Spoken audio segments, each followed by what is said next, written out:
when I was a kid, as I mentioned before, I come from pretty humble beginnings, and paint that for me. Where, because you're not from St. Louis. I'm not from St. Louis. I'm originally from Denver and then Southern California, and I was raised in Southern California. But I think I was about 7 or 8 years old, and we went to church on Sundays. And one summer, I remember hearing other kids talk about going for ice cream. And of course, I ran over to my mom and I pulled on her dress and I said, "Hey, they're going for, do we get to go?" She's like, "No, honey, I'm sorry, we can't do that." Well, that wasn't going to stop me. So next Sunday, I asked the same question. And when you're a kid, you don't realize you're not supposed to make your parents feel bad for being poor, right? Just as a little kid, you just know that they get to do something that you don't. But we also had a really big family. I have an Irish-Italian family. And it was me and my parents and my 4 brothers and grandparents. Like, we had a big family. So in church, we weren't like the most popular family, because you're not going to invite 9 people over on a Friday night for dinner. Like, you're like inviting an army at that point. So we kind of always stuck to ourselves in the community, I guess you could say. But my family was loved. Like, so my dad was always working on the church. My mom was always cooking for the old ladies or, doing whatever.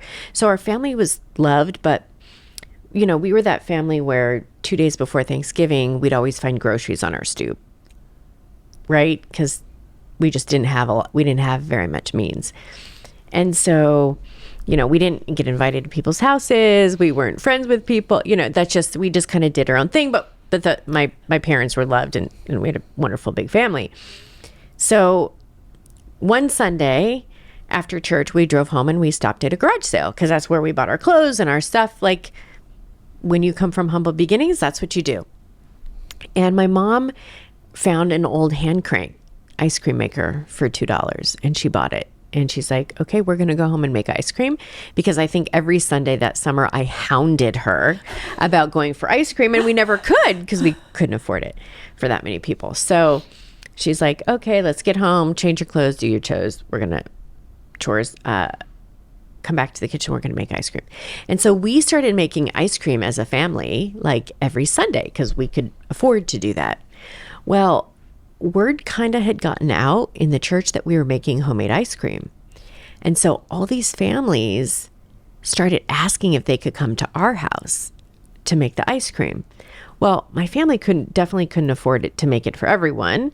But what started happening is one family would bring the milk, another family would bring the cream, somebody else would bring the strawberries.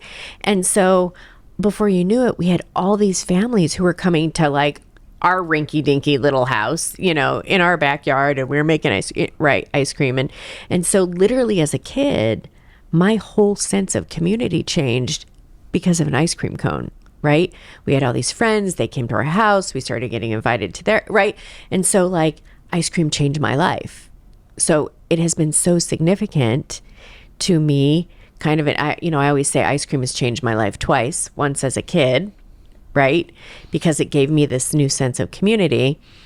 And then a second time as an adult when I started Clementine's, because it also changed my life and gave me a new sense of community.